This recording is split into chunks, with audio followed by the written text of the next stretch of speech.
Hey, everybody.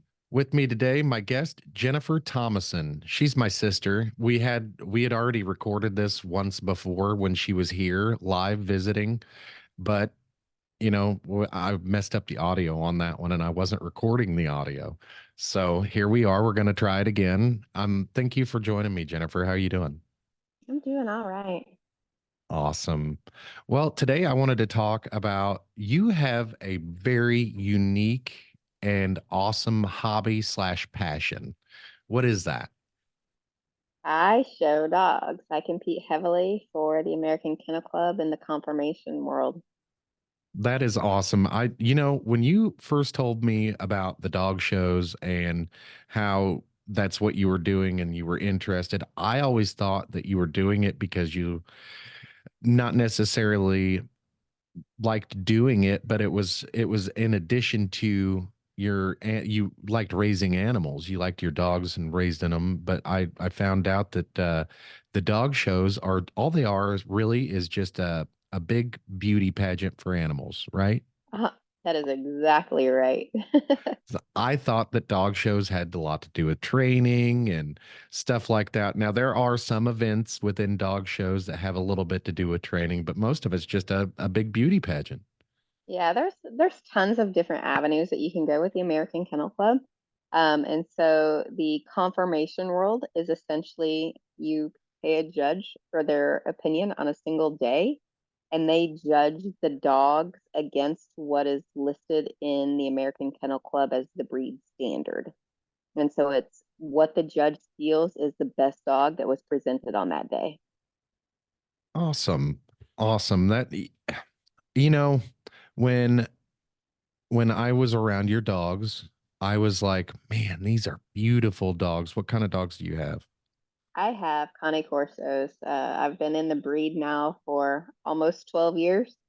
Fun little background for I know we missed our first recording and you had thought that I had always wanted to show dogs. Showing dogs was not my intention. I kind of fell into it when we got into the Cane Corsos. When my daughter was 13, she wanted to try doing it herself. Prior to that, I always just paid somebody to do it. And Right. so my daughter started doing it. And then in 2017, I did my very first show myself. And I realized how hard it was. And so it was still a lot of fun. We my very first show was in Millwood, Virginia, which is just an hour or so outside of DC. And so I had 5 dogs with me between me and my friends in Millwood, Virginia. And after we showed for the weekend, we went to the National Mall and took all of them to Washington, D.C. That was a lot of fun. That's awesome. I've been saying that a lot. That's awesome. So another thing about the the showing of the animals and stuff, and I thought that there was money in it, and that's why a lot of people did it. But no, it's purely basically for you. It's uh, for a lack of a better term, a labor of love. You do it, you do all the work because you love your dogs, you love your animals, and then you also get to do something with your animals that it takes your hobby of being and hanging out with your dogs and just expands it into this whole world where not only do you get to meet and hang out with other people's dogs, but you get interaction with those people too. And I know that you've met quite a few people while you're showing dogs, and a lot of your best friends that you've met is through the dog competitions and everything. What's that like? Because where you are living now is about 12 hours, not 12 hours, 9 hours, excuse me. It's about 9 hours from where you grew up, which it's in a different state, and it's far away. So you had difficulty making friends. Has that helped out with that? So I'm the most introverted introvert in the freaking universe. Um, and so obviously, like I said, I started showing in 2007, a little or 17, a little bit by myself. But you know this, your viewers don't. I was overweight, and so my dogs are giant breed dogs, and it was hard for me to move with them. And so I still just paid somebody to do it most of the time. And a year ago, October, I guess, a year ago, I started on a journey to lose weight because I knew the quality of dogs that I had. Um, and I wanted to compete with one of them myself a little bit. I still wasn't convinced I could do it very well by myself, but I lost almost 100 pounds and realized that I could actually run with my dog. And I asked my handler one weekend, "Hey, can you take my dog to this show?" And she's like, "I'm not going to that show." She's like, "Go do it." And I'm like, "I can't do it." She just continued to reaffirm that I could do it, even though I lacked the Absolutely. self-confidence myself. So I did. I took him out and we won really big that weekend. My very first weekend out with him. And I was like, all right, I guess it's a thing now. And so we've been on the road competing almost every weekend since that weekend. The calendar years run kind of wonky for I'm what they call an owner handler. And so I'm a breeder owner handler, which doesn't happen a whole lot in the dog world, but I am a breeder owner handler. Uh, I've met so many people, but a lot of the people that I meet provide me knowledge and background to do better at what I do. Because while it is a beauty contest, it's also continuing to prove to yourself what you can improve on in your kennel when you're breeding dogs and what you can do to better align your stock, your breeding stock, to what the breed standard is.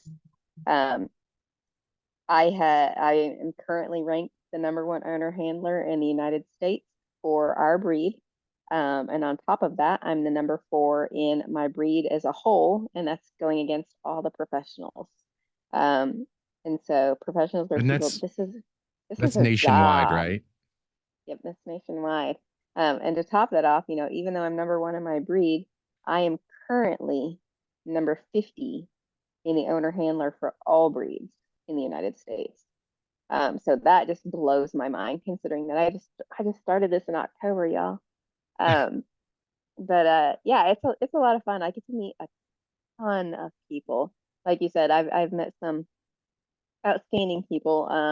I live right outside of Nashville. And some of my favorite people, my best friend is the daughter of a famous country music singer. I'm not going to throw her name out there yet. Hopefully she'll join you on the Zoom sometime soon. But I hope so.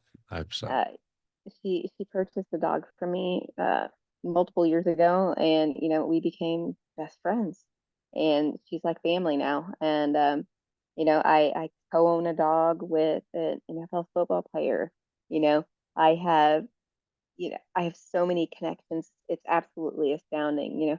I share a vet with a famous country music singer. Again, I gotta call him out. Well, I can, because it's not like he's gonna call me and say, Yeah, "Hey, it's not call like you're me out." best friends or anything. So yeah, Right. go ahead and name drop. That's But yeah, Trace Adkins and I, we use the same veterinarian's office, and yeah, it's a lot of fun meeting so many people.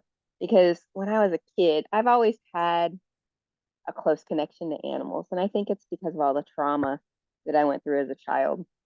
And so animals were always kind of my safe space. And it goes back to the introvert of introverts sort of thing. yeah. But the animals are my peace.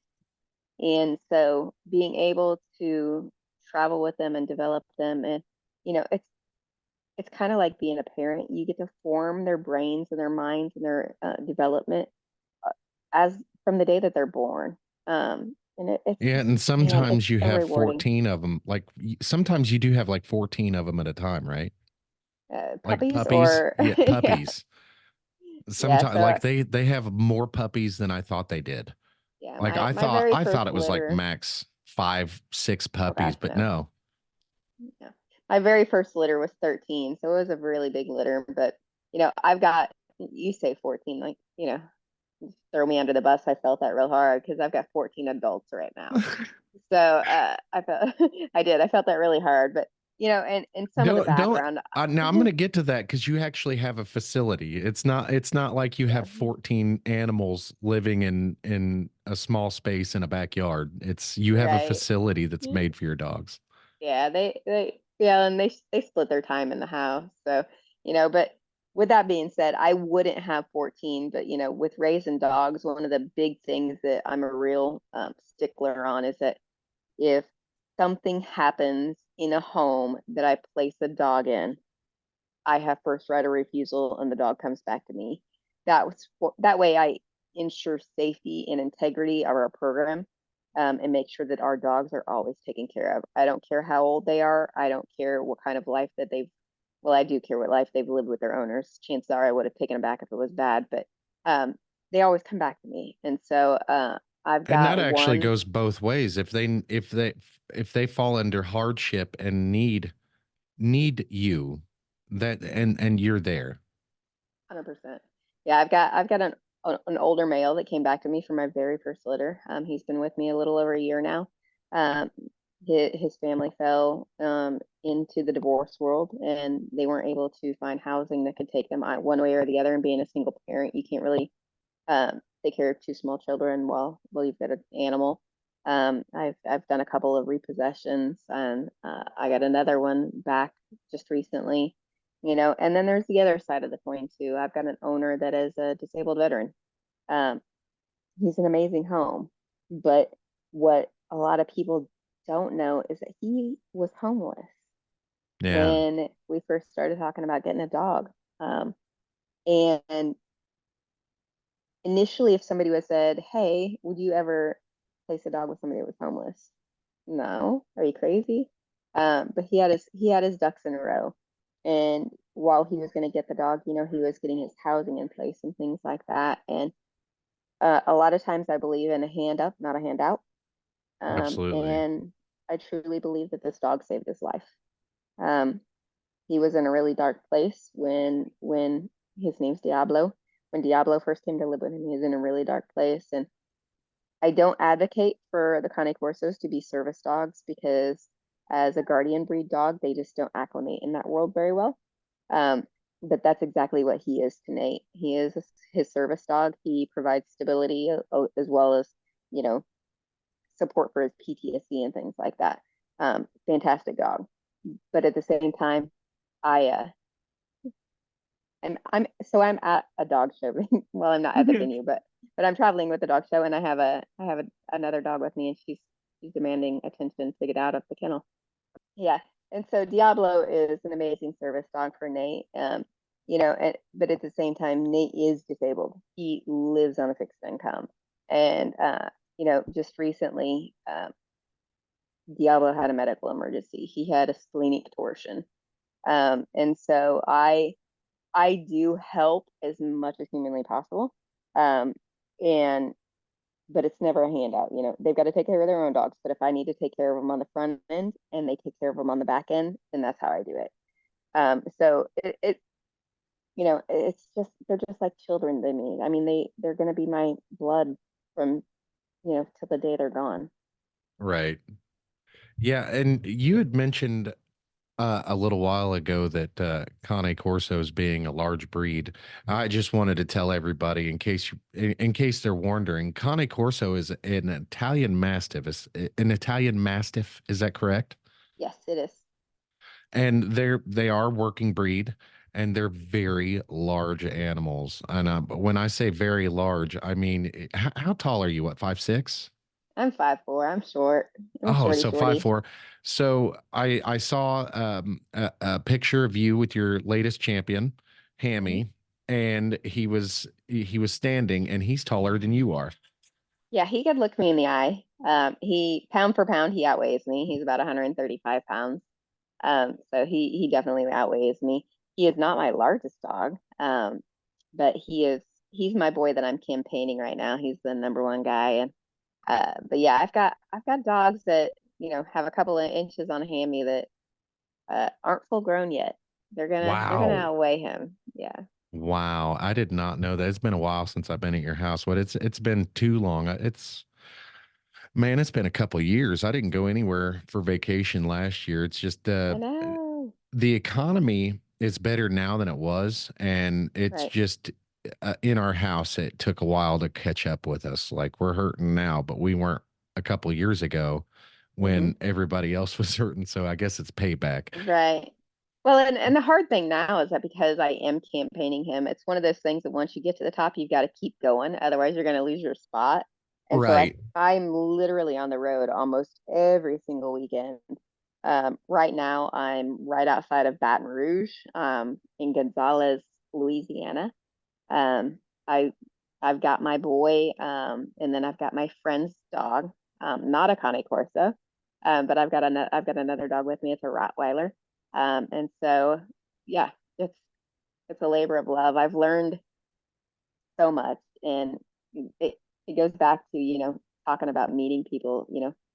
I I've always been an introvert, and so I didn't like talking to random strangers, and I just not a thing for me. But I have a level of comfort in the dog world that I don't have. I don't struggle with the anxiety as much when I'm dealing with people with like interests with the dogs. I Right. can talk And about my dogs all day. that's actually why I asked you to be on the show to talk about it. Talk about the dog show experience, dog breeding, and not just breeding, but taking care of them, training them, showing them. Everything that goes into that is actually therapeutic for you. Oh, it's And very cathartic. Very. here on here on the show, Coffee with Bearded Bad Dad, we like talking about inspirational stories and things that, following your dreams type of stuff, because that's how this thing started. I'm following my dream, and I Hmm. encourage other people to not don't stop chasing that dream. And your dream is I mean, your dream is Westminster with your dog shows, and you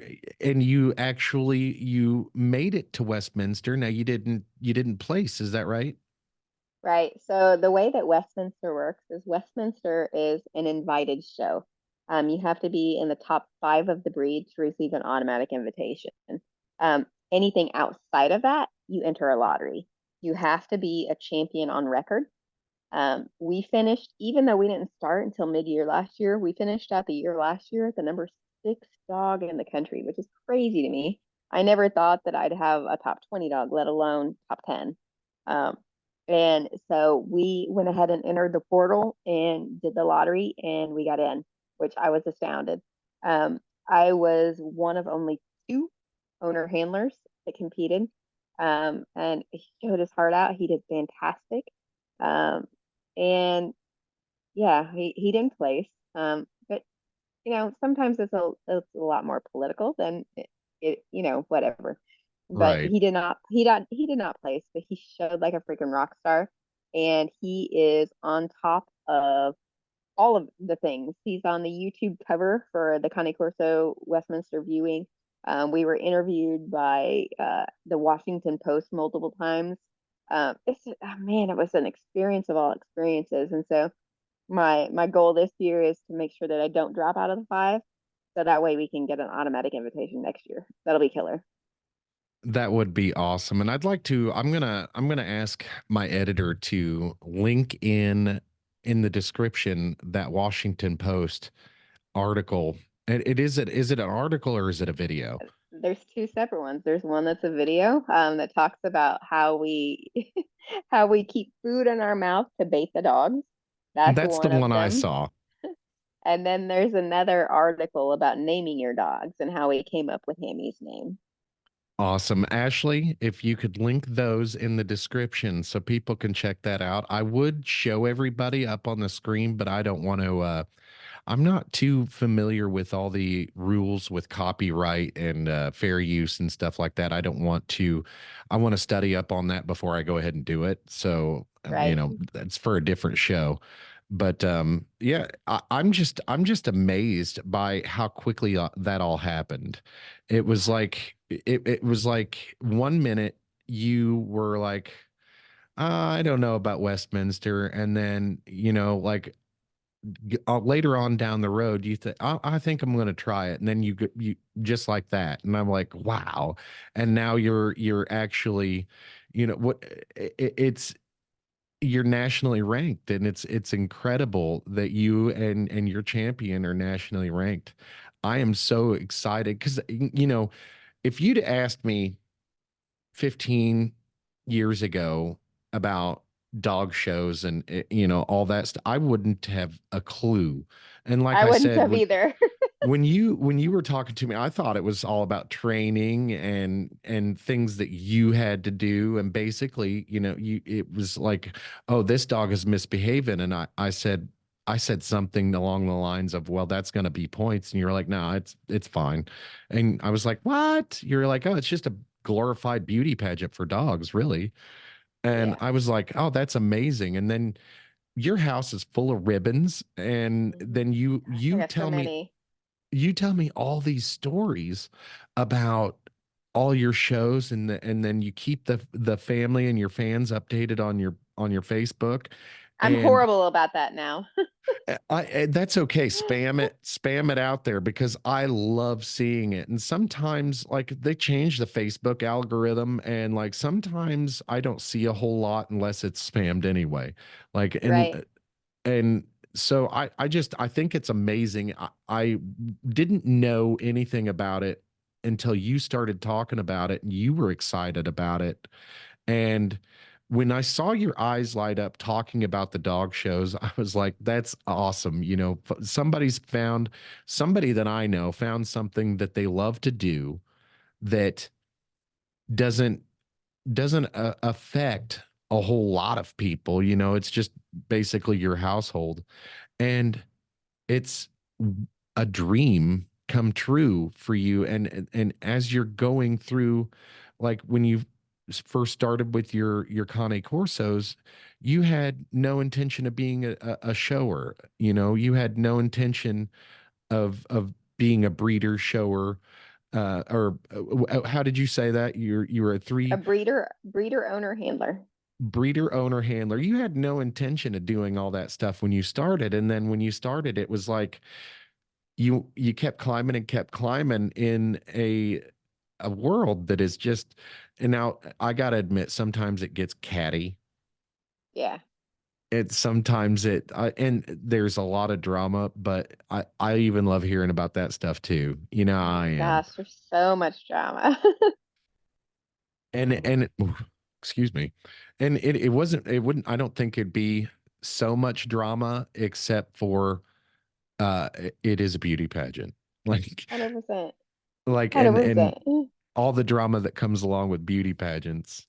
I just wanted to quickly point out for those of you that are watching, I'm not looking at the camera the entire time, mainly because it is up higher than my screens are, and so if I'm looking at myself on the screen and I look really funny, kind of side eyeing everybody, but in reality, it's just because my camera's way up there and I'm not. When I look at it, I got a glare and I can't see you.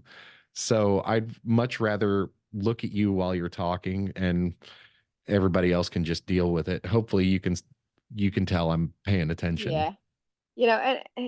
One thing that was mind blowing to me going to Westminster, I always see articles about it or whatever, but dude, PETA is really there. Like Isn't they that the they think, craziest thing you ever seen? Like well, some of the they think these dogs live this horrible life and they're so abused. But like I oh said, no, those I'm gonna your dogs live better than I do. I'm gonna turn my camera around just so you can see this really quick. This is the life that they live. Oh, This is Hammy. hi Hammy. He cannot hear And you. he was blue when he was born. He was solid blue when he was born. He's one of the dogs that, you know, the running joke in the breeding world is that you can never pick a show dog from birth. Um, That's true. but but we knew the day that he was born that he was going to stay at our house forever, solely based on his color, nothing more, Yeah. nothing less. And it I just mean, so he happened honestly looked like a cartoon. I'm not even lying. He looked like a cartoon. he was gorgeous. He was solid gray, but he had a pink nose, and so that's how I knew that he was going to be Formentino. But yeah, he turned out to be a lovely dog. I do love his brother a little bit more conformationally for the show world. His brother just doesn't love showing as much as he is. Um, fits his name quite well. He is the ham. He is the center of the attention everywhere we go. Um, I've got Nova over here. You know, I brought you some coffee when I came up to visit. You know, it's Absolutely. Joel's Brew. I've got their baby with me, and so Nova's over here to crate paw, and she wants out. She wants to come say hi Well, I don't we can't hear. I can't I think too. I'm pretty sure I can hear everything the audience can hear on your end. I can't hear it. But Yeah, these noise canceling headphones are pretty awesome. they are pretty awesome. You know, you were just talking about Joel's coffee, Uh-huh. and I want to tell that story real quick. Give Joel a shout out. Cup of Joel, man, that coffee was pretty good. Now it's not. I didn't. It's not like my preferred type. I prefer a really dark roast, and I And drink my that was more coffee. medium. Yeah, yeah. I drink my coffee like black, like my soul, and so. I really prefer a dark roast, and but as I was drinking that coffee, it was really good. It had some undertones that I didn't really like some woodsy tones. But I Hmm. think if I was able to describe to Joel how I like my coffee, like I think he could make me my own personal batch, and I Right. would love it. And I've never had coffee that fresh before. Never, ever, ever have I ever had coffee that fresh. And I'm a coffee snob. So I just wanted to tell that story. You want to give Joel a shout out and like, how did you meet Joel? So, being involved in the American Kennel Club, I freaking belong to so many clubs. It's ridiculous. I belong to the Greater Murfreesboro Kennel Club, in Murfreesboro, Tennessee. I am on the board there, and Joel and Miriam, his wife, came to the club shortly after they got their dog, to just kind of check it out and see what it was about, really. And we bonded over our love for working dogs, and that's how we met. We met at the Kennel Club. I have met so many people there. It's absolutely astounding, really. And when we talk about mental health quite a bit on the show, and that's another reason why I wanted to have you on and talk about the dogs. And we had mentioned how therapeutic and how cathartic it is for you. And not only the showing and taking, but like really everything. I can say that you really enjoy everything when it comes to taking I don't care of the enjoy dogs. losing. Losing No, kind no, of not sucks. losing, but you do enjoy you like the tedious little things when it comes to taking care of animals, like especially like you said you have 14 adults at home right now. Right. Like that's I mean, when people think about taking care of one animal, sometimes it gets overwhelming. Like Yes. I have a cat and he's a pain in the ass, It's and I don't overwhelming for my husband. It's not as cathartic for my husband. He just doesn't get it. well, being somebody that visits with you sometimes, and I've stayed at your house with some of those dogs. Man, I can see where living with them might get a little old sometimes. But hey, it is you take a look at them, and when they start playing, it's those thoughts are gone. Because Right. they're so awesome. I love hanging out with it, and I talking about a funny story when we stay over at your house, like we now sleep in your guest room, Hmm. but you don't have a guest room anymore. That's right. Since the last time we stayed with you, you now have your son living with you, which, Hmm. is great and all. But when you have guests stay over, they got to sleep out in the front room, and the dogs come Right. through the house to go walk. Hmm. And so when we wake up in the mornings, like everybody's got to get up because they got to go through the living room and you don't want to get Right. jumped on. And you told me, you were like, if you can give me 5 minutes, it'll be over. They'll be back in the facility, but we got to take them through this way to walk them. Just give me 5 minutes. And they play, and it's like you don't want to stay asleep when they come through because they start playing Oh with you, yeah. and it's so fun. Even if you're really tired, a dog licking on you and playing with you, and Oh it's yeah, so for it's so sure. fun. Yeah, I'm And surprised that Hammy hasn't come and, straddled me on the computer yet. But yeah, I mean, they're amazing to play with. For the most part, the better portion of my pack all get along. I've got one male and one female that don't get along with anybody but each other. So they do their own thing together. But but yeah, it's a lot of fun. It is so much fun, and man, they can roughhouse like the best of them. Oh You yeah. I might get it mean, they're if the you're big if dogs. you're out playing with them. I've been taken down at the knee several times. I think I got a scratch on my face where one of them smacked me in the face the other day. But Now yeah, it's you were talking earlier about you were heavy at one point and now you've lost a bunch of weight. And even at my heaviest, I was 520 pounds. And mhm. so I was a big fella. I've lost 300 pounds. So I'm down to 220, and which is amazing. But those dogs at my biggest took me down. You know, I mean, they're big dogs that knock you over, just rubbing up against you to get some attention. To just bash their head into you and here pet me. You know, Yeah, so fun fact about this breed is they have the strongest PSI and bite force out of any dog in the planet. wow, that's crazy. Yep. Because there's like pit bulls, like I'm wanting to say pit bull was up there like 800 and some pounds of No, no, no, PSI. No, no, no. Corsos are 700 and some change. I don't remember exactly what it is, but still, that's but crazy. Corsos do. Yeah, I know, 700 right? pounds per square inch. Like my finger wouldn't last through 2 pounds I per don't square I don't inch. want to be on the receiving end of that. No, no, it'd take your arm off. For Can you sure. imagine? Oh, Yeah. I'm telling you. They use animals like that for working dogs for a reason because they're hmm strong. Well, And and these guys were initially bred for war, they were war dogs. And so, yeah, that was important. And then after they were used for war dogs, they were used to protect farms and castles and things like that. So, they came to the US. They were revitalized in the United States, but they started out in Italy, and so that's kind of where it all started from. But they were used in the Roman War and things like that. So I mean, it was a big thing. yeah, since you started showing dogs, like I've been paying attention a lot more to dogs and their handlers and hmm their owners.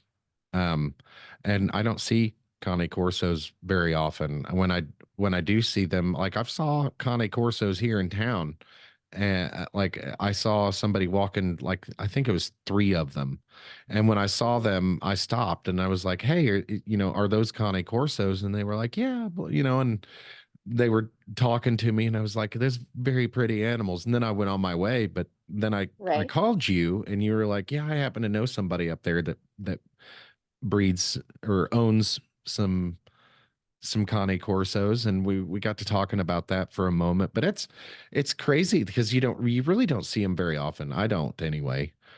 Right.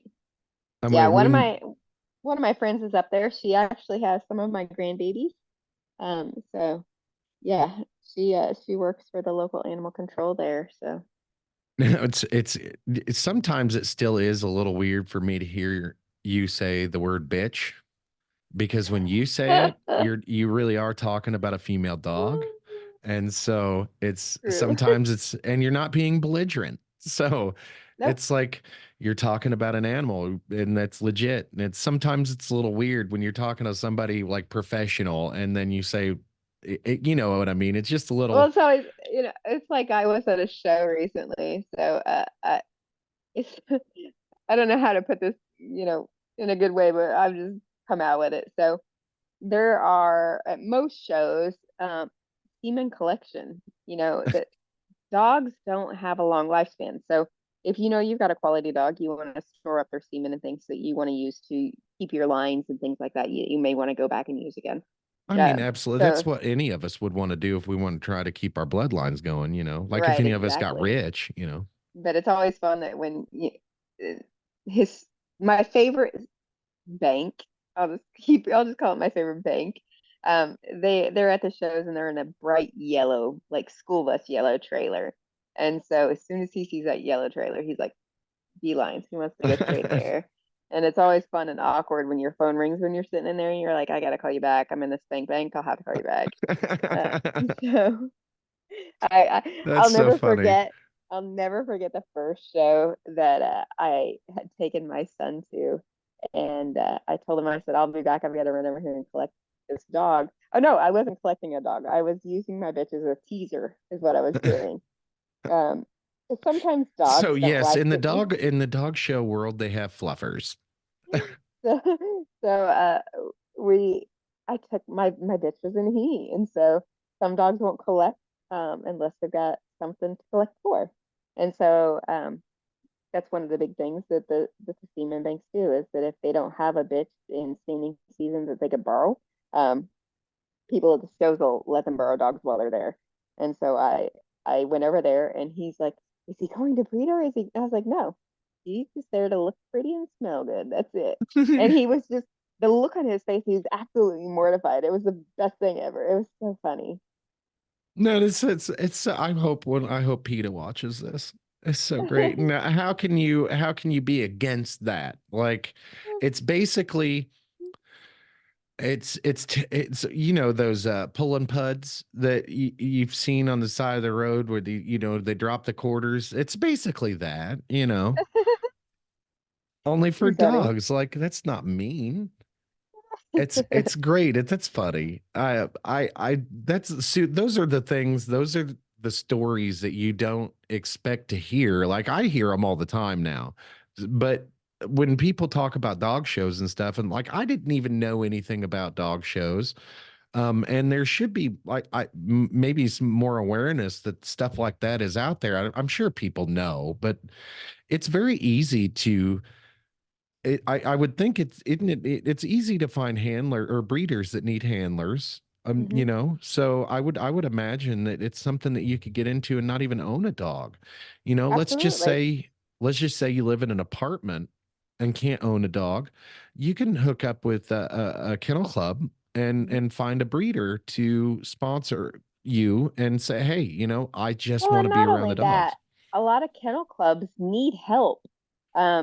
Like for example, I'll use my local club. I'll even use the kennel club up there where you're at. I've volunteered for the kennel club up there. When I came up, I would travel up there to do a show and visit my family while I was there, kill two birds with one stone. And I've helped there with the shows as well. Um, Getting linked in with the kennel club is great. You don't have to have a dog. They're all Right. the time needing help and volunteers and you know and just helping and volunteering expand your knowledge and you make connections that you never have and you get to experience different types of dogs because everybody in the club has different dogs, not everybody has the Right. same kind. And so I've got to play with so many dogs.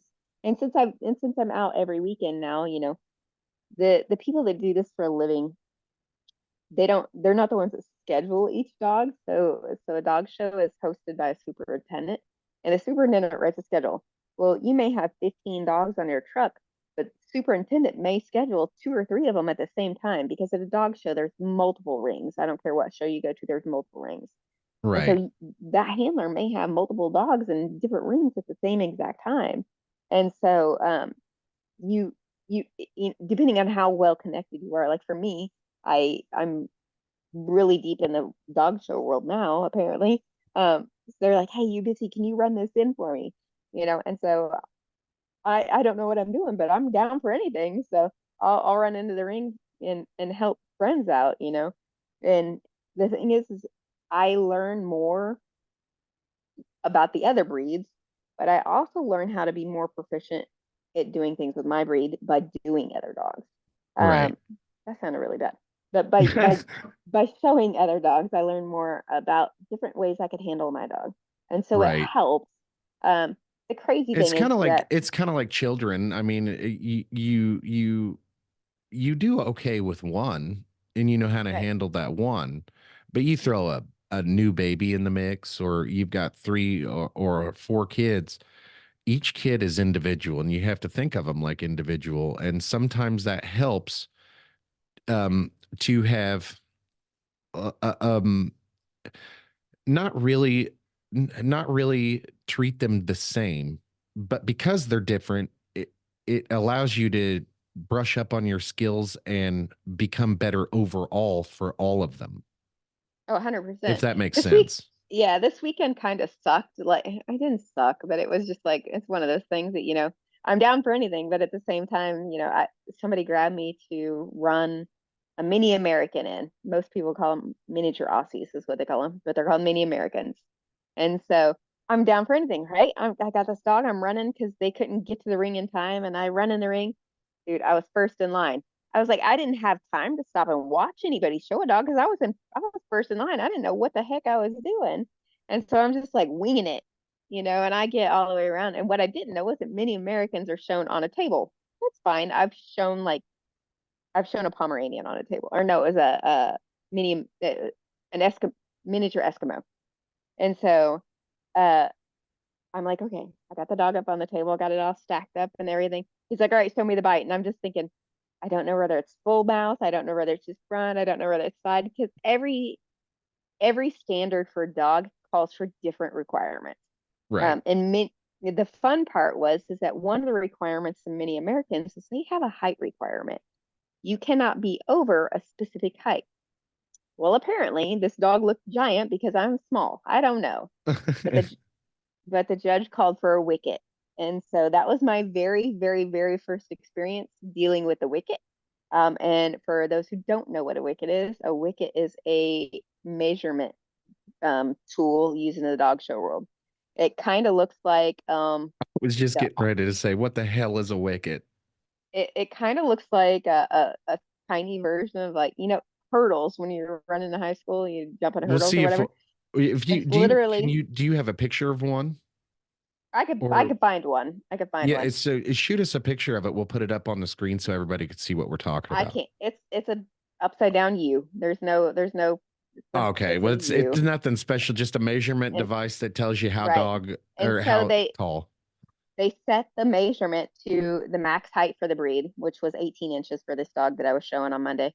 And so they unscrew it, and it's very professional too. Like you've got to stand there and watch them set the measurement tool, and you've got to watch them physically measure out to ensure that it's accurate. And then you stack your dog, and they put the tool on it, and as long as that tool doesn't rub against their back, then the feet are still on the table and not hanging on from the dog's back or whatever, then the Okay, dog meets the so requirement. a wicket would be like a loop that they put over the dog Yeah, to kind of like a measure height. yeah, And kind of like a horseshoe. if the bottom of the U does not touch, well, I mean the upside down U, the Well, horseshoe, it's like a rectangle, but yeah, it's not if it really a U if it shape. doesn't touch the floor or the bottom or the top of the table, then it's disqualified. Right. Okay, that makes sense. Yep. Yeah. So So I got my first experience with that this weekend. that's pretty awesome. That like so you go from big old dogs to a little tiny, well, not tiny, but what did you say? A mini American, a Mini miniature American. miniature dog. That's Mini American. Yeah.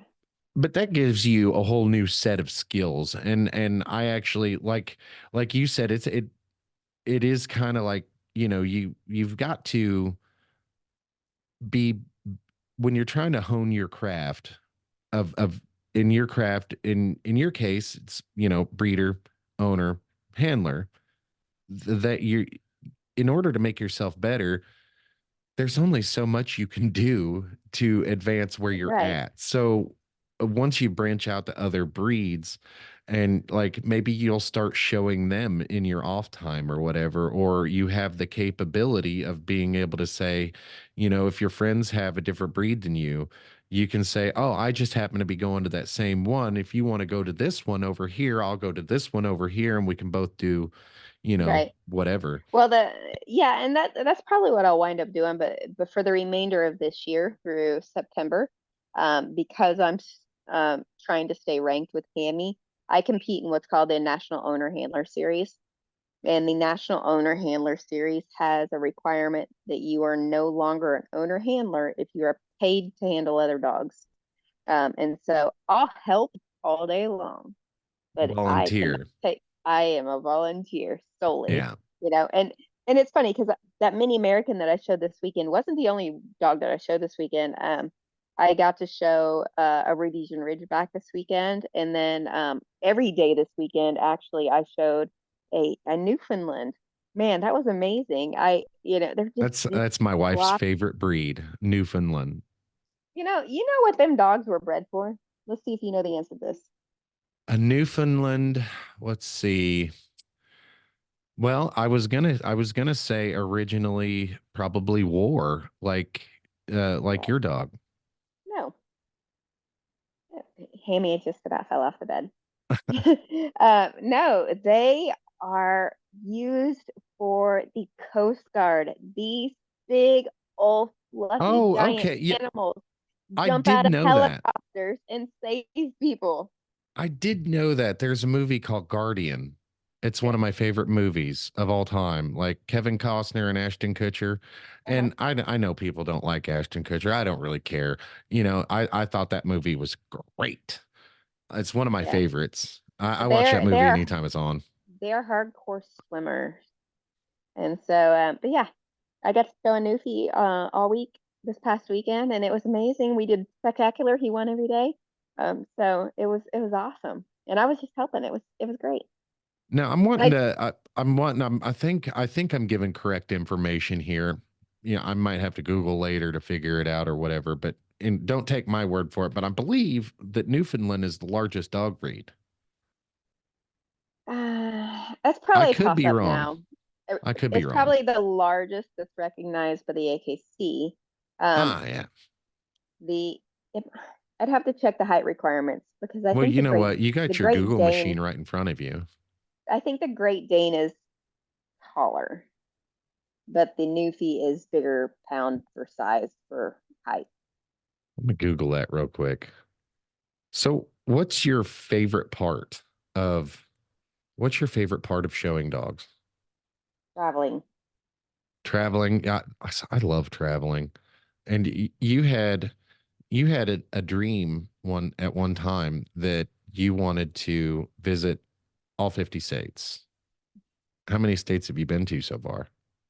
49. I'm missing one. 49.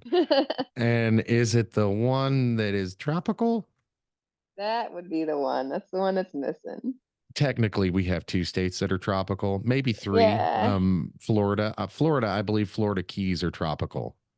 Yeah, I've been to But Florida more times than I care to count. I compete in I Orlando every Christmas, so I say I don't like I say I don't like Florida, but I seem to go there an awful lot because we right. love Universal Studios, and of course we love downtown Disney and all Yeah. that stuff. But like we were thinking about all the stuff that we haven't done in Florida. Like I've Hmm. never been to Busch Gardens, Right. and there's actually places in Orlando I've never been. English Mastiffs, the Great Dane, is the largest dog breed. But I was also side Googling here what the largest breed was. And the largest breed is actually, you were right, the Great Dane, because they're taller. Right. And it's when it comes to height and weight combined, nobody is going to argue about the Great Dane. And Right. that's from Purina. So It's probably pretty uh, accurate. yeah. I've got a puppy right now that missed a really good opportunity to be a Great Dane. To be a Great Dane, Yeah, he missed a real good opportunity. He's huge. is he just a good Dane? Yeah, that's it. He's really, really, really tall for a Corso.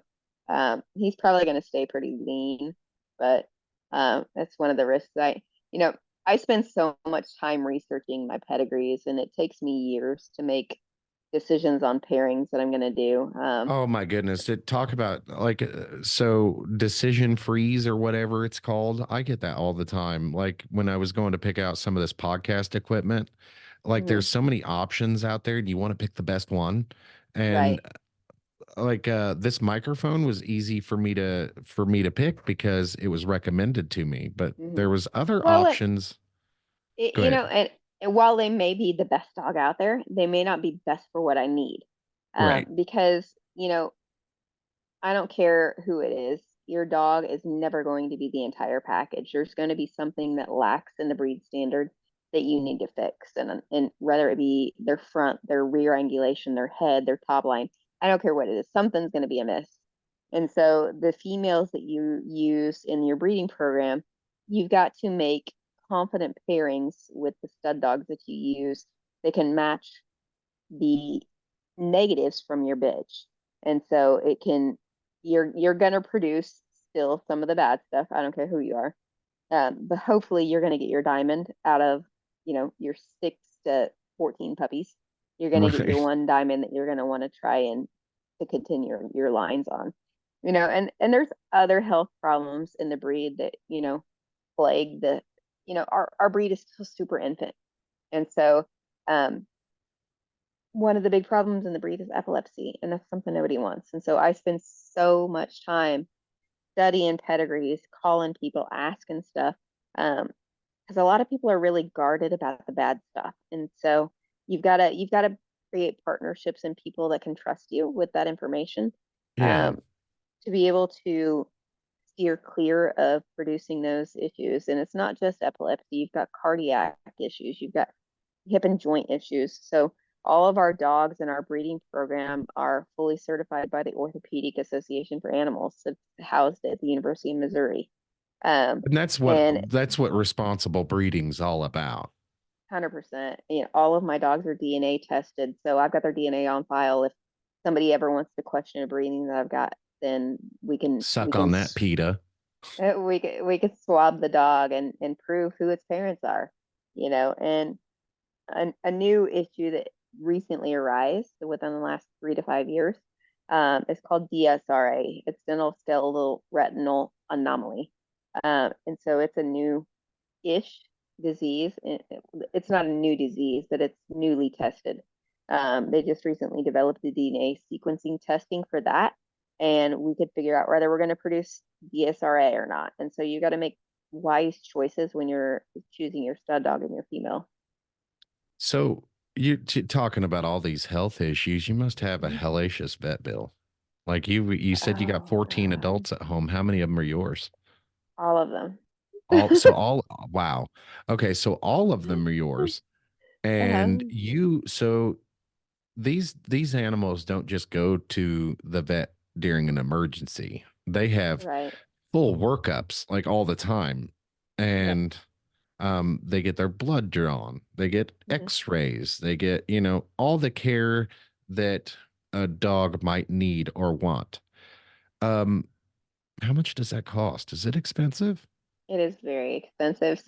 So look, we'll just use the basic annual vet care. So just one animal for basic annual vet care. You do your blood draws because you have to make sure they're clear of heartworms. And for my guys, because I'm always on the road, I can't always make sure that I'm home to do their monthly maintenance on heartworm preventative. And so I do an annual vaccine for heartworm preventative. And that is based on how much they weigh. On average, it's about $250 for that one shot. Yeah. And then you've got your rabies and your DHPP, your parvo, I forget what it all stands for, but either way, um, Parvo's just one of them. yeah, yeah, it's parvo. And so just that portion of it is right around $500 a dog for annual vaccines, and then you've got to remember that you've got to worm your dog because you don't need worms. And so your worms are going to cost you about $30 to $50 a month per dog. Um, and then you might have an emergency. And Right. so I've had two emergencies this year. Um, One of my dogs that I recently got back, And that's got this help year. You said this this year. year. You've had two emergencies this year. As a lot of Yeah, people don't have we're two emergencies in a lifetime. yeah we're in May. Uh, I had one female that I just recently got back. She had pulled a towel and in through her kennel, and decided she was going to eat it, and so she had an emergency obstruction surgery, to Oh get my the goodness. towel out of her stomach. That was $2,000. I have another female that, um, she too, she didn't eat any towels or anything crazy, but we feed a lot of natural and raw I was treats. just getting ready. I thought you were gonna say we feed them towels. We I'm feed them sorry. towels. We soak them in blood and we feed them. No, we She's one of kidding, the folks. yeah, totally kidding. One of the treats that we always did was beef trachea. We feed dehydrated beef trachea, and it's always been normal. I've done it for 10 plus years now, and I had given it to her on a Monday night before bed, And Tuesday morning we got up, and when we went to let her out to go walk, to go to the bathroom, she didn't want to move very well. And I'm like, something's wrong. And so I called my gut instinct, and I was sitting at the vet's door at 7 o'clock when they opened. And we ran CBCs on her and we did x-rays. And he said, it kind of looks like there might be something there, but I can't really see anything. And I'm like, well, I know she didn't need any toys. She didn't need towels or anything like that. She's just not that kind of a dog. Right. Um, and he's like, what do you think we should do? He goes, the vet's asking me this, by the way. What do you think we should do? And I'm like, well, I said I could go to the emergency vet and have a barium study done. I said, but that's going to cost me a couple grand. I said, or I could just stay here and you can go ahead and just open her. I said, because that's going to cost me less than what it cost at the emergency vet. I said, and And if it's there's quite something, obvious there's something wrong. something is wrong. I said, and if all else fails, while she's open, you could go ahead and do a gastropexy. A gastropexy, for those who don't know what a gastropexy is, in large breed dogs that are deeper chested, and it's not necessarily just large breed dogs, deep chested dogs have a propensity to have a stomach torsion. And so their stomach can flip or they can bloat. It will kill Okay. them. I do know of basset hounds are that Yes, way. yes. And But it so I'm will kill familiar. them. It will absolutely kill them. I But actually a dog I actually know of a dog that happened to, and mhm, it was absolutely terrible to watch. He was mhm. screaming in pain. Oh yeah. They didn't even make it to the hospital If you can before he passed. recognize this, if you could recognize the symptoms, it's not always deadly, but as long as you know what you're looking for. But most general laymen, pet owners don't know. But Right. there is a surgery that is out there called a gastropexy. They do have to be open for it, so it's not like a lot of people do it as an elective surgery. But I was like, there might be something there. Go ahead and open her. If there's nothing there, great. No harm, no foul. Go ahead and gastropexy her. But if you did find something, fix it while you're there. And so what had happened was she ate that beef trachea, and instead of it disintegrating and, going out like the normal process, for some reason it balled up. And Oh, the okay. vet, So it wasn't passing through naturally. Okay. exactly, and it balled up and it blocked the entrance to her pylori. Um, he said he doesn't know whether the trachea that I fed her was bad, like out of date or something, or rather it was something she ate multiple days ago and it just wasn't going. He said, but Right. when he opened her, it was pretty rank. But he was able to get that removed and do the gastropexy too. And again, it was like $2,000 for that surgery. So And you actually have health insurance for your dogs. And I do. that's something I did not know about until I was looking into getting a monkey. And Oh yeah. now I don't have a monkey, folks. I want one, but I don't. I mean, it would be neat, but then you think about how long monkeys live, and it's going to outlive me, and it's going to be throwing shit everywhere, and probably not a good idea. But it was a cool idea for for a moment. But I was checking into getting a monkey, and I saw that there was health insurance for animals out there, and I was like, "What?" We've And had then this what? conversation because I've got a monkey breeder that lives near me. So we've had this Yes, conversation multiple times. yes, and I was like, when you wanted to introduce me to your monkey friend or your monkey friend, your friend with the monkeys, and we haven't made that connection quite yet, but that would be fantastic. And like maybe one of these days I can afford to fly some people in here to the studio and have some monkeys in the studio. That would be really cool Yeah. because Well, you could always come down there. Maybe they'll let you do a podcast there that would be because awesome. because they We don't can have because we just can. monkeys. They've got like sugar gliders and other, Oh crazy my gosh, primates. sugar gliders are cool. They're like little squirrels. I love them. Yeah. I don't personally know them, but I know people that do personally know them. So, it's And like, that goes back to the whole you really like all animals, but mhm, your dogs are really special to you. And I just wanted to have you on the show to kind of talk about that because I know I didn't know much about the dog shows, and a lot of people talk about breeders in a negative way. And right. we've touched base on we've touched base on what a dog show is, and we've mainly talked mostly about breeding and responsible breeding and the therapy that goes into dog shows and a hobby like that. And it is really a labor of love, and it's a very expensive. It's not, man, you're not in it for the money, because like if you were in it for the money, you'd be broke. I am Like broke. I mean, you know what I mean. Like there are people that can make money at it, but they Mhm. eat, breathe, live, sleep dog shows.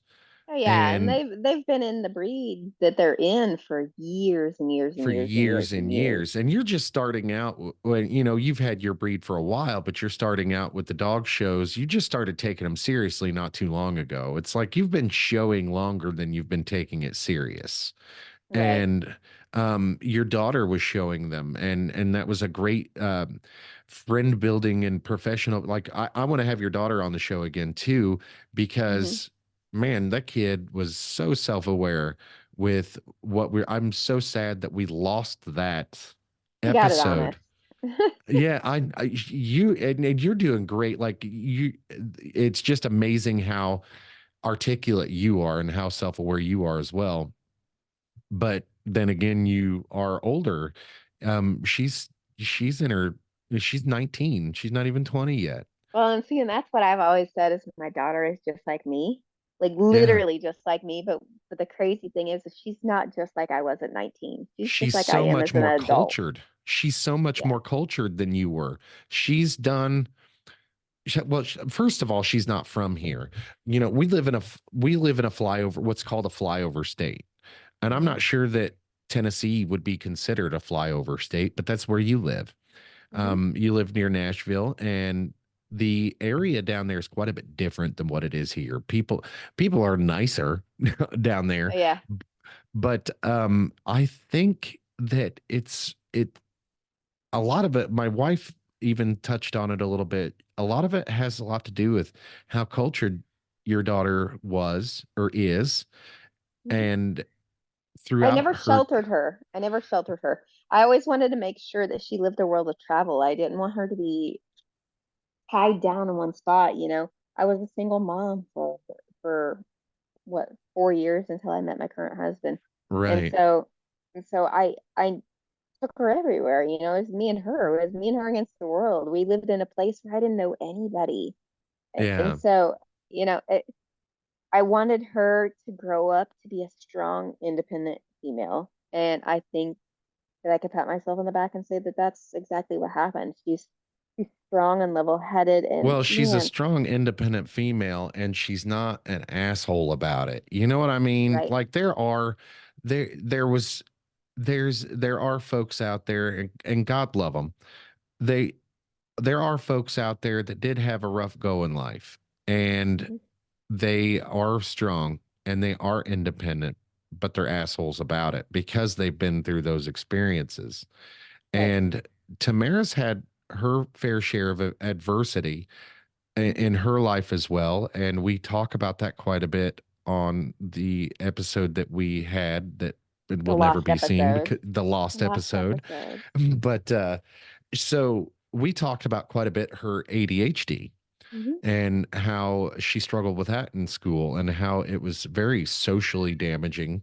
Hmm. And her experiences in school weren't they weren't typical for your young a pretty girl, Yep. and she could have taken that the other direction and went mean girl, but she Oh, didn't. She's 100% she could have. But the thing that I always tried to instill in my daughter is to, no matter what, always be humble, always be kind.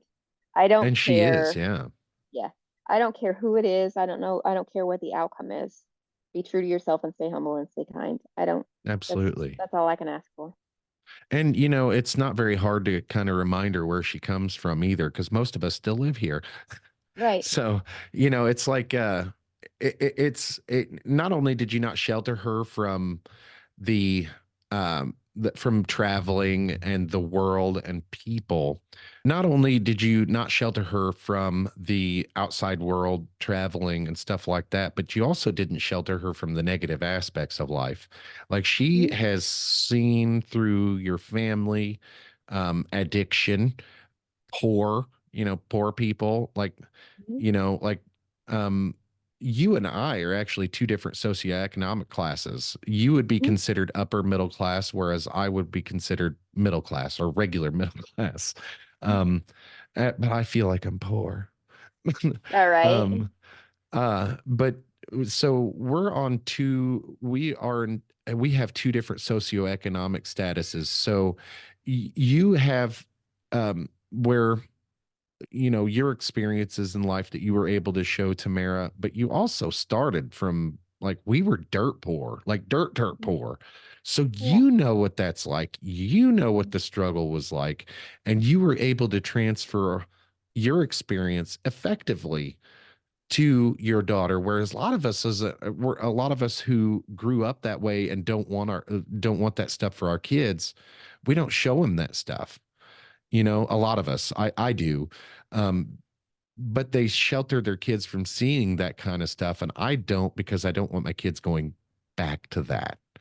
You know what Right. I mean? I want to encourage them to go forward in life. Now, I obviously always want them to be happy. And 100%. above all, that means more to me than any kind of uh monetary or Well, socioeconomic it issues. goes back to like what I was talking about with my puppy owner Nate, hand up, not hand out. I don't Yeah. care. I Yeah. don't care, and there's just so many people that there's so many great people that are limited by socioeconomics out there that Right.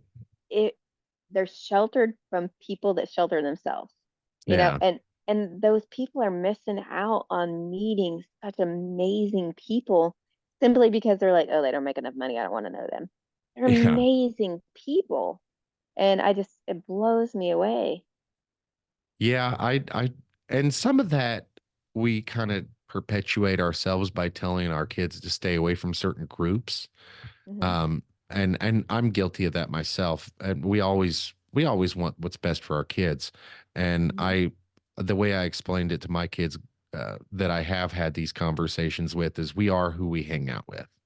Hmm. So you hang out with yo-yos, you're going to be a yo-yo.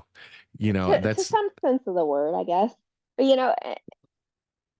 what what if asked Tamara where her favorite place to shop was as a kid, like you said, I was an upper middle class and I did that all myself. We built that brick by brick. But yeah. Tamara's favorite place to shop, the Goodwill. Yeah, and I actually know a lot of people like that. As a matter of fact, I guess I'm gonna have I've had her on before, but I'm going to have on again in the future. Jessica Barker. Hmm. I had inspirational coffee talk with Jessica Barker. It was one of our early episodes. She was actually my first guest other than my wife, Hmm. and we talk all the time about, Fun. she loves to thrift, and that's one of her favorite things to do. And as Hmm. a matter of fact, she takes our kids, because we when we go to the grocery store or whatever, our 5-year old son is autistic, so sometimes we have to find creative ways to. My phone died. That's what happened. Ah. Sometimes we have to find creative ways to deal with meltdowns, Hmm. and so buying things sometimes inevitably, buying things as a, not necessarily a reward for bad behavior, but that's to avoid a meltdown on certain Well, days. same thing kind of holds true with the ADHD aspect, with Tamara. You know, um, for you and I don't know how prominent it was when you grew up. I know that we grew up in different generations. But for me growing up, we were dirt poor, like you said. I got made fun of all the time for my clothes.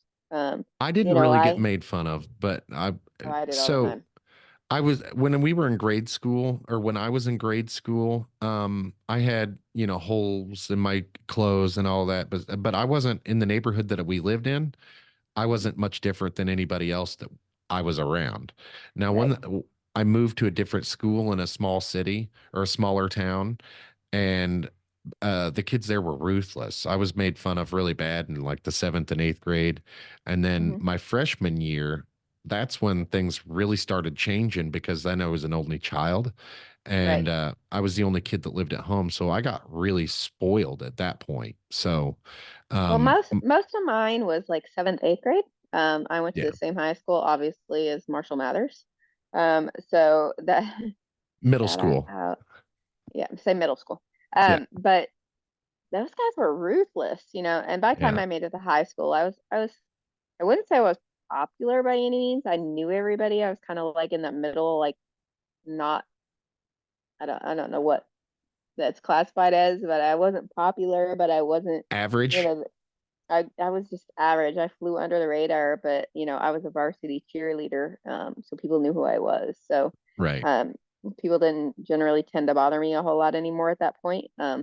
Plus, when you're a varsity cheerleader, I feel like you're wearing a cheerleading uniform every freaking day. What can they make fun of at that point, you know? right. Um, but yeah, Because you so had to get up before the sun got up and you had to go to practice in the mornings. And yeah, that we was had practice torture. was at So, 6:30 in the morning. So whew. Yeah, it was like it was like them two a days for football. That was you were doing two a days, no joke. 6:30 and in the that's morning and then after ridiculous. school. Oh, I that's don't miss those funny. days.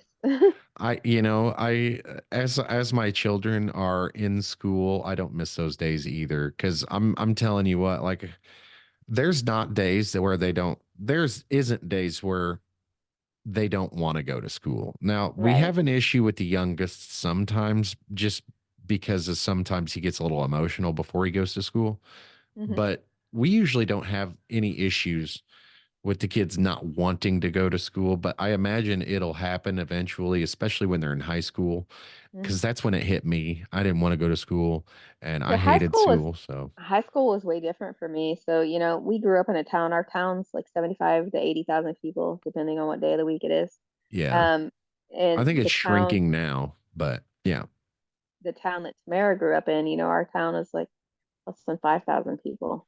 And Yeah, so and then that's the we city were, where you live now, right? it is. And Yeah. so we're transplants. You know, the thing about coming into a small little town like that is it's a good old boy society. It's who you know and what you know what I'm saying? That's And true. And if so, it's anything like here, if it's anything like here, you remember the stories about Skidmore, Missouri yeah. and stuff like so that I don't you know know. how I they don't are know with if it's us. that bad, but yeah. No. So everybody, you know, in my age, they're all friends with each other, and so because they're friends with each other, all their children are friends with each other, and they're all in the same age class. Oh, And okay. so Tamara was very much the outcast because she didn't grow up there. I wasn't friends with Yeah. everybody. You know, I Um, didn't even think about that when her and I were talking about her being a transplant. yeah. And so her sophomore year, we moved her to a bigger high school. We moved her from the town that we lived in to a giant school over in the next city. So it's And like it a wound up, county school. well, they're both county schools, Okay. um, but one's in Shelbyville, Tennessee, and the other was in Unionville, Tennessee. But once we moved her to the bigger school, dude, she thrived. She was, and I think it's because she could be smaller in a bigger place. And I think that's what Yeah. helped her thrive. Yeah. So I had this experience with two of my children. My oldest two kids, Hmm. they went from having issues in a small well, so my daughter stayed in a small town school and then she graduated from a small town school. She eventually started making friends with her peers, but when she first it was very difficult for her growing up because she was a transplant to a small town as well. But Right. she was going from small town to small town and my son, he was in a small town in a small school, and he was having issues fitting in, finding friends. Right. But he started there. He started, his entire school career in that small town. And Hmm. one of the suggestions I gave both of them was move to a bigger school because there's more people and the kids who need kids to pick on have more kids to pick on. So Right. they're less likely to pick on you and there's more kids Hmm. like you for you to find and hang out with. And that was my suggestion, was find bigger schools. But my son, he ended up moving in with us, and Right. he went from a school with 400 kids to a graduating class of 400 kids. So Mhm. his school where he came from had like 400 kids, whereas the school that he went to had 2,000. And that was a big difference for him. But he I'm loved it. sure. He loved going to a big school, and he thrived as well. He graduated, not definitely not top of his class, but he was a C student. So that's Hmm. sometimes that's the best we can ask for. Yeah, the small victories. But hey, we've been on here for a while and my phone died, so I no longer have a sign. But and you are down south, and are you in a different time zone? Nope, I'm still in Central Still in Time the Zone. same? Okay. Hmm. So, but it is almost bedtime for us. I'm sure you've got an early day in the morning too. But I want to thank you for being on the show. I'm gonna have you on again in the future. Hopefully, we could talk about some work stuff, because Hmm. you are a professional, and you have a professional career, and I I do. like to talk about. I actually got an email the other day. We can talk about it a little bit too, but I got invited to join um, Women Leaders of Nashville. Hey, that's awesome, and that's probably a pretty large group, I because would it's suspect. I would and suspect. Uh, that's incredible. Congratulations on that. And absolutely, I'd love to have you on again, and we talk about that kind of stuff, as well as the things that you've done in your school career, because you went to Hmm. school and you have some degrees that I'd like to talk about. And part Yeah. of that was following your dreams, and Yeah. like climbing that ladder up. It is difficult, but it's sometimes worth it and very rewarding.